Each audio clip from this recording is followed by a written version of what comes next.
Hey, what's going on, guys? So if you guys like the content I bring you, do me a favor, hit the like button, hit the subscribe button. It truly does help bump us up in the algorithm. And if you believe in the message that we're trying to convey, we can use your help. Also, if you guys like some of the gear I've been repping, like my shirt, my lead shirt, lead with love, empathy, and respect, go to breakingbarriersunited.com, go to apparel, check out some of our apparel, buy or do whatever you guys got to do. Appreciate the love and support. With that being said, let's get into this video. Now, this video, actually, I didn't even know this video existed until today when my boy B. Tatum, if you guys don't follow Officer Tatum, make sure you guys follow him. But my boy B. Tatum actually gave a review on what he believed, whether or not the officer's actions were right or wrong. And so I did a little bit of digging and I wanted to determine what actually happened. And so this is what happened. I guess in April in Michigan, there was a task force that was, out serving warrants. And so they, I guess Samuel Sterling, who was a suspect in this investigation, was had a warrant for his arrest, a probation violation. And so even it looks like the U.S. Marshals were involved because I saw the U.S. Marshals on scene of this case. So they go to contact him. I guess he's changing a tire at a gas station. A pursuit ensues, and then they go ahead and take him into custody. But that's where things go south. So let's watch the video, and we're going to kind of break this down as we go, and I'll kind of give you guys my feedback and opinion on what I believe is going to happen in the end of this. So let's watch. Sterling, get your hands in the air right now! You're about to get tased! Sterling!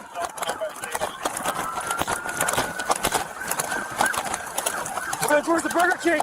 Burger King! Sterling, get on the ground right now!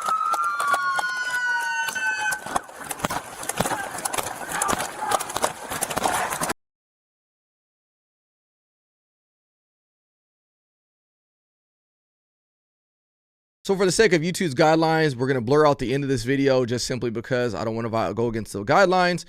But one angle of this video shows the officer body worn camera of one of the officers giving chase to Sterling.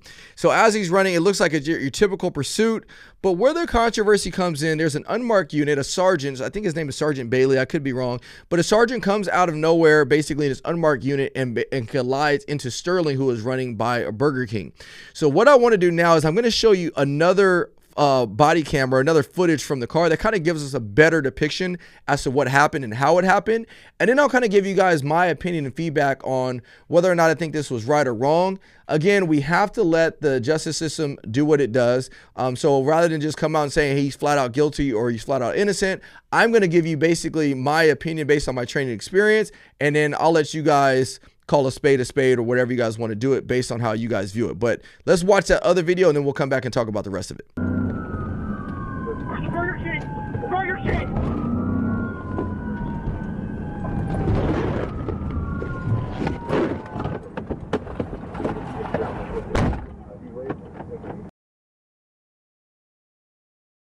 So in the second video, you can kind of see what occurs in the left side of the screen.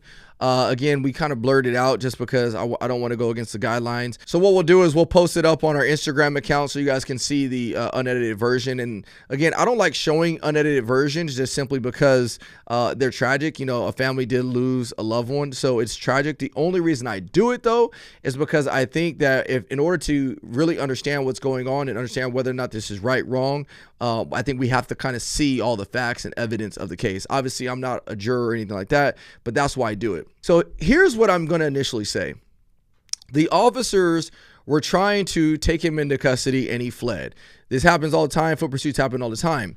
Was it justifiable that the officers utilized the level of force that they did against Sterling?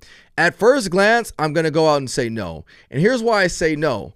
When you hit a person with your car, that's classified technically as deadly force. So the question that really has to be asked is deadly force authorized given the set of circumstances?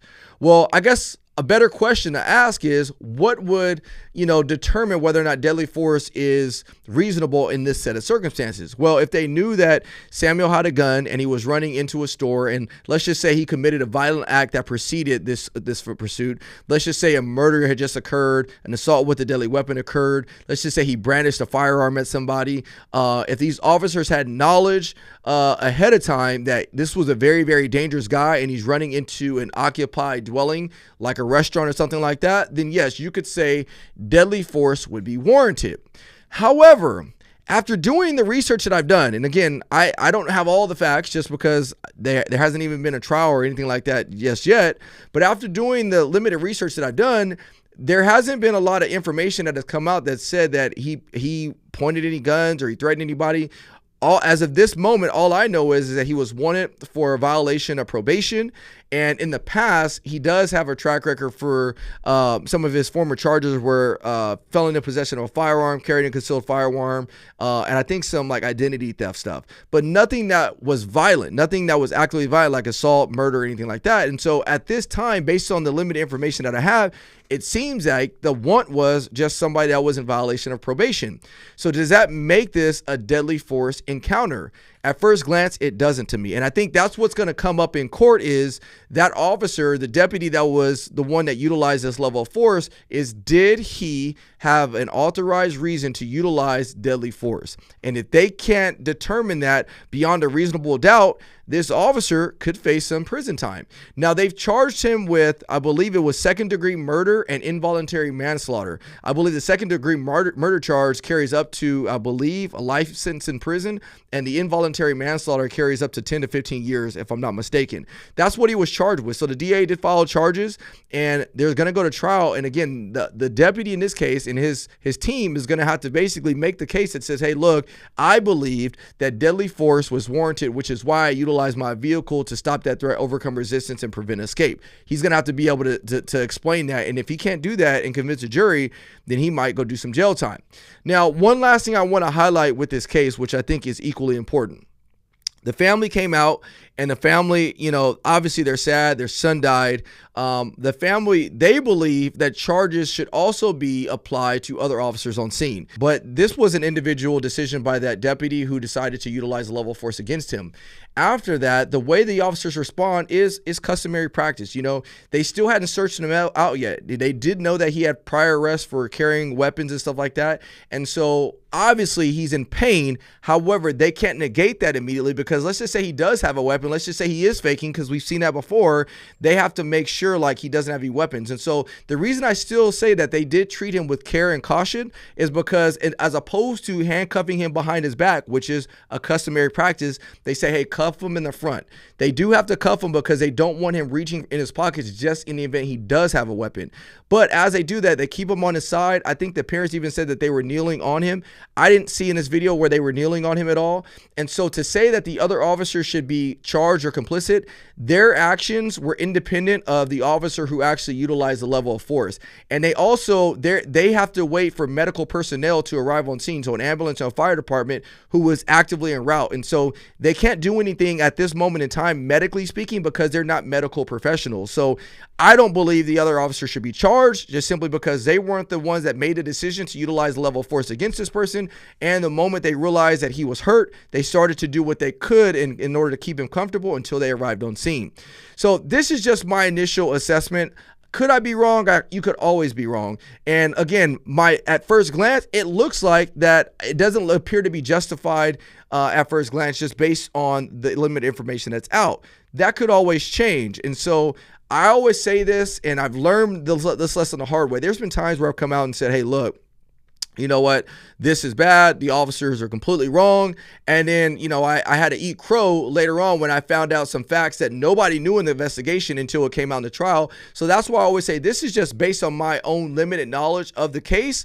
But at the end of the day, we all have to be able to look at all the facts around it, police officers included, and we have to determine whether or not, especially if you're an officer, based on your training and experience, would you kind of react the same way? And the reason I say that is because that's how it's going to be viewed in court. Would an officer with similar amount of time on, with similar experience, would they reacted in a very similar manner as the deputy in this case? And that's kind of where my opinion comes from. So the last thing I will say is when I talk to kids in school, when I talk to people in general, this is why I do say it's important to comply with the police. Is this an excuse for the officer's actions? No, it's not an excuse. Like, we still have an obligation as first responders to respond the way we are trained to do so. And so this is not an excuse for the officer's actions, but the only reason I bring it up is because if you comply with an officer or deputy's instructions, you don't create a situation like this that could put you in harm's way for somebody that does get out of compliance with what they're trained to do, and now your life is in jeopardy. So that's why I always say, if you comply, you'll never have to worry about finding yourself in a sticky situation like this. Let me know, do me a favor, let me know what you guys think about this case in the comments below. And as I get more facts that come out later on down the line, I'll be sure to bring them to you. Thanks again, and God bless.